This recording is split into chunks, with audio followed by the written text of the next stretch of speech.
We still have flat earthers. We have people that don't believe in vaccinations. And what do we do about it? I'm going to hang up this phone, and then I'm going to show these people what you don't want them to see. It is the world that has been pulled over your eyes to blind you from the truth. What truth? You want answers? I think I'm entitled. You want answers? I want the truth! You can't handle the truth!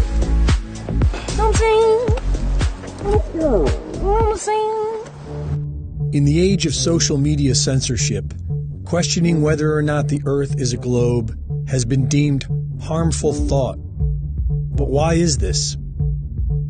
We seem to be conditioned to think that the issue has been scientifically settled. But this is not the case. Our most popular scientists recognize that the geocentric model, where the Earth is at the center of the universe, is observably accurate.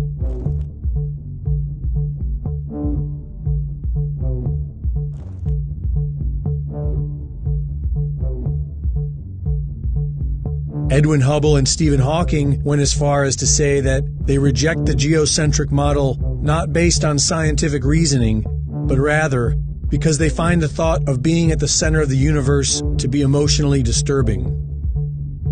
Physicist George Ellis stated that you cannot disprove the geocentric model. You can only exclude it on philosophical grounds.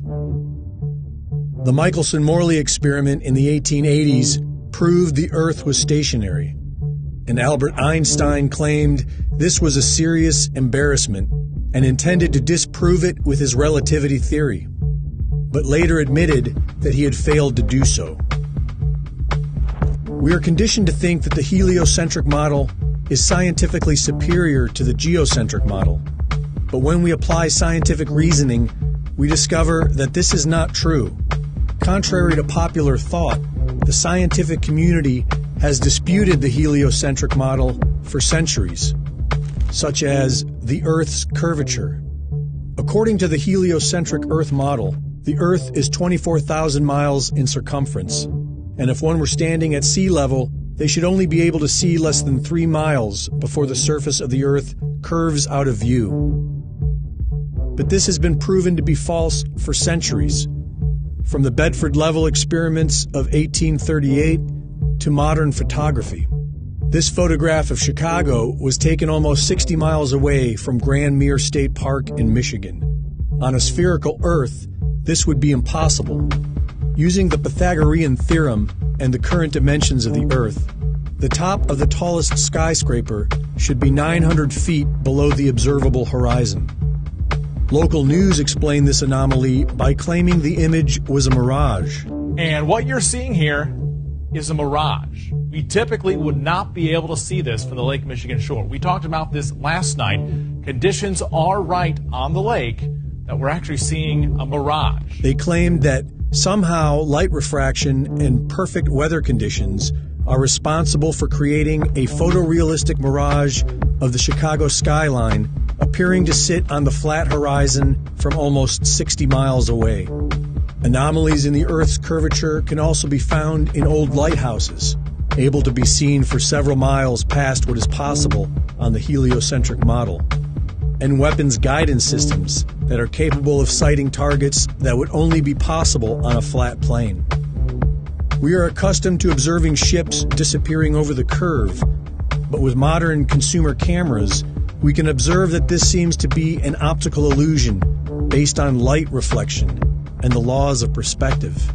Many of us tend to think the planet is too big to observe curvature, but the empirical evidence tells us that either the surface of the Earth is a flat plane or the planet is at least 100 times bigger than we are told. Another very intriguing argument for flat earthers is Antarctica, the mysterious massive continent at our southern pole that nobody is allowed to explore. After sailing over 60,000 miles along the Antarctic coastline, Captain Cook was never able to complete the journey around the ice continent, which is supposed to be just under 12,000 miles around. Neither was James Clark Ross or the British ship Challenger. nobody has ever successfully circumnavigated Antarctica. Many so-called flat earthers claim that these attempts failed because Antarctica is actually a massive ice barrier that surrounds the flat surface of the Earth. The azimuthal equidistant projection map, produced by the U.S. Geological Survey, has been used for centuries for the fact that all directions or azimuths are correct and all distances are at true scale. Studying this map, one can clearly see how man has been able to accurately circumnavigate the Earth on a flat plane model. And if it is in fact accurate, then it explains why after 60,000 miles, nobody has been able to completely circumnavigate Antarctica. Interestingly, this is also the map used by the United Nations. Admiral Richard Byrd, Medal of Honor winner, youngest admiral in the history of the Navy, and recipient of 3 ticker tape parades in his honor, led 4 expeditions to Antarctica. The 4th being a military operation known as Operation High Jump, with an aircraft carrier group, 4,700 men, 13 support ships, and 33 aircraft. Their stated mission was to establish the Antarctic Research Base Little America 4, but many believe the true nature of the secret mission was to root out the Nazis who arrived in 1939, claiming New Schwabia and setting up a Nazi presence in Antarctica. In 1954, Admiral Richard Byrd spoke on TV of an area bigger than the United States with valuable resources and announced a future of international exploration. Our very distinguished guest for this evening is Admiral Richard E. Byrd. Strangely enough, there is left in the world today an area as big as the United States that's never been seen by a human being. And that's beyond the pole on the other side of the South Pole from Middle America. We've found enough coal within 180 miles of the South Pole in a great ridge of mountains that's not covered with snow, enough to supply the whole world for quite a while. And I think it's quite astonishing that there should be an area as big as that unexplored. That's a tremendous So challenge. there's a lot of adventure left down at the bottom of the world. Admiral, do you hope to see that? I do. So I'm willing to say to you that there will be a number of expeditions that will follow, I think, year after year, at the bottom of the world, because the government has really become interested. But this never happened. In 1957, Admiral Byrd died in his sleep of a heart ailment at the age of 68. And on December 1st, 1959, all 12 countries active in Antarctica signed a United Nations treaty that outlawed all public travel south of the 60th southern parallel. This was the same time that NASA was formed. The world's attention was pulled away from exploring Antarctica and directed firmly on the moon. In 1962, a series of high-altitude nuclear tests was carried out by the United States. It was called Operation Fishbowl, which has caught the curiosity of many flat Earth researchers because the flat Earth model shared by the ancients was one where we lived within a sphere, upon a flat surface, and surrounded by a massive dome, like a fishbowl, or The Truman Show. In 2012, the secret lost diary of Admiral Richard E. Byrd was published, wherein Admiral Byrd allegedly claimed to enter a hollow Earth through a hole in the center of Antarctica and meet with an advanced alien civilization. The diary provides no evidence of being authentic, and many would suggest that it portrays the distinguished admiral as a crackpot and strange tales of Antarctica as fantasy. To this day, the public is strictly prohibited from traveling below the 60th southern parallel. Nobody has ever completely circumnavigated Antarctica, and airplanes are prohibited from flying over the icy continent. What are they hiding? There is now talk of investing trillions of dollars to explore Mars. Why not Antarctica? If sharing videos about flat Earth is harmful, why not put it all to rest by circumnavigating Antarctica, documenting everything, and prove that the Earth is a spinning globe? For Infowars.com, this is Greg Reese. You take the blue pill, the story ends. You wake up in your bed and believe whatever you want to. You take the red pill. You stay in Wonderland. If some of these folks were around when Columbus set sail, Earth is flat and not round.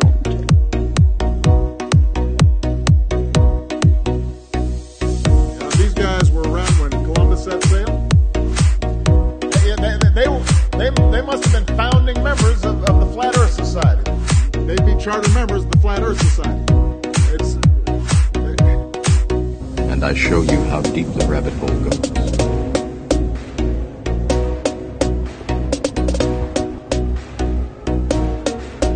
Remember, all I'm offering is the truth, nothing more.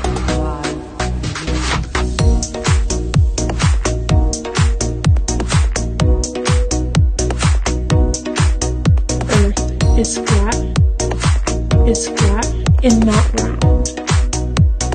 But it takes a strong, independent mind to recognize and then set aside one's indoctrination. Unlike the globe propagandists, we flat earthers don't want you to believe or trust us. We don't believe in the flat earth. Please understand that. We tested whether the globe exists and found, based on the extensive amount of evidence that we've gathered, that there is no curvature, that there is no outer space, and heliocentrism is false. But we want you to figure that out for yourself. On the other hand, NASA and its spaniels, liars, parrots, and actors will never tell you to go out and measure the curvature yourself. They are scam artists and deceivers. They want you to be gullible and ignorant as though it's a virtue. Please reject the illusions, lies, and hypnosis. Break your mental shackles. Come out of the allegorical cave and your stupid, fundamental, heliocentric religion and conduct these experiments and test the globe yourself. Come up with new experiments and ideas. Share what you have. It's fun and it's exciting. Flat Earth is breaking the chains that bind humanity. We absolutely promote intellectual freedom and investigation. It is Photoshop. It is Photoshop, but it's has to be. And we hope that a new breed of independently minded professionals, PhDs, and students will, in all humility, work together towards a true and objective grassroots scientific movement. I'm not embarrassed I'm a flat earther. I'm embarrassed it took me 40 years to see the truth that we live on a flat and stationary plane. Flat Earth comes with a big serving of humility. Based on experimentation, testing, and genuine reflection, we all came to realize that the Earth is flat and stationary, that outer space is fake, and that NASA lied. That is huge. Peter, this sucks! What are we doing out here?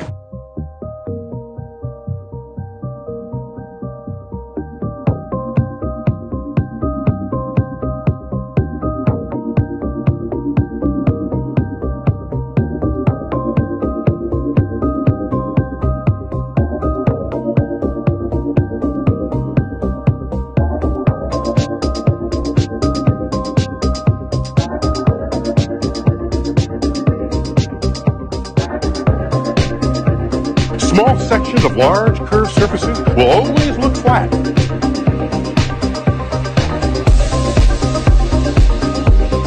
Wow, look at this. Read something. The water was flat. The water was flat. The water was flat as a looking glass capturing the moonlight and stars.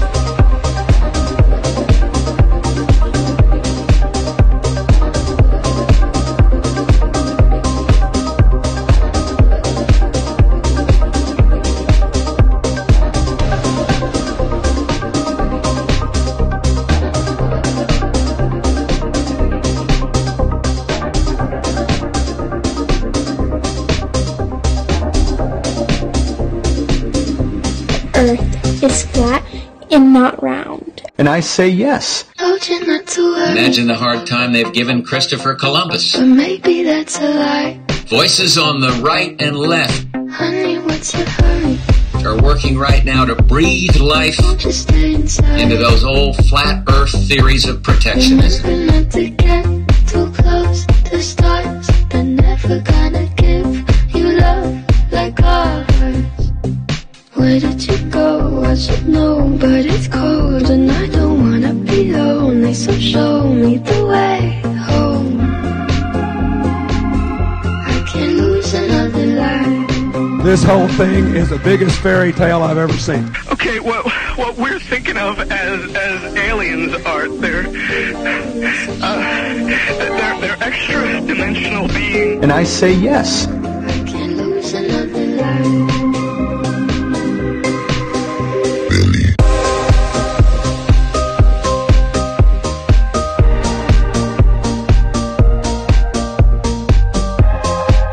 This is a map, for example, of an anthropologist named Griffith Taylor, who was actually trying to describe what he saw as the racial dispersion of groups out of Asia around the world. Now you look, it kind of looks like this is going on the map. The world's a little blurry, maybe it's my eyes. No way! Can you suggest that you have space, therefore the second law of thermodynamics doesn't apply? It's a begging the question fallacy. So often I will ask fundamentalist religious zealots, beyond your fundamentalist religious zealot belief that the sky is a vacuum, how can you have gas pressure without a container?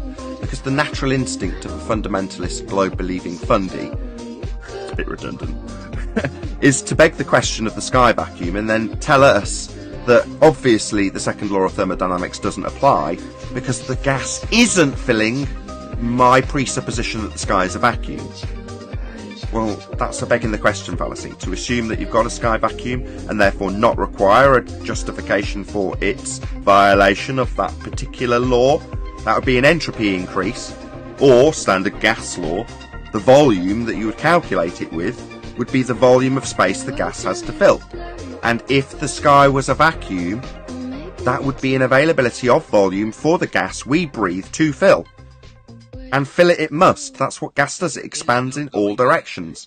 So the gas we're breathing, which is at pressure, would fill the sky vacuum. Now their response is often to say, well, we have a gas pressure gradient, which is merely a delta of the original question and assertion when you've got a sky vacuum belief. How can you have gas pressure in the first instance without a container? And they would say, well, a delta of gas pressure gradient is something we experience. It's like, well, how did you achieve the gas pressure in the first place without containment? And the answer is you can't. It stands directly in violation of several natural laws. Without the container, there can be no pressure. Therefore, if the sky was a vacuum, as asserted in the heliocentric rhetoric, then the gas we breathe would fill the space. Outer space, claimed to be a vacuum, is fake.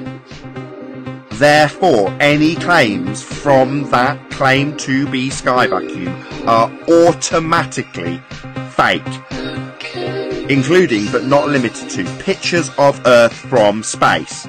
The region is fake, second law of thermodynamics violation, therefore the pictures claimed to have come from the fake region are also fake.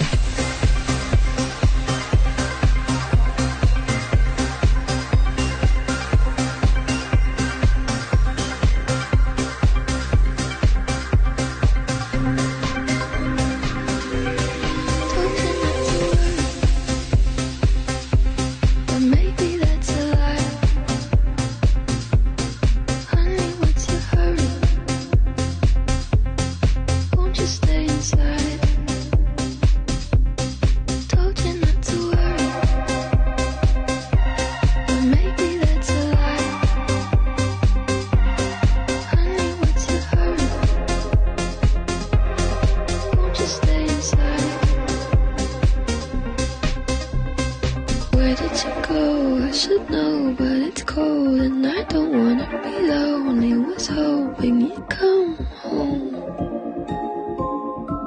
I don't care if it's a lie. And so that's why I think we will have flat earthers. We will have the people who don't like vaccination, because hearsay throughout human history was the dominant form of information sharing.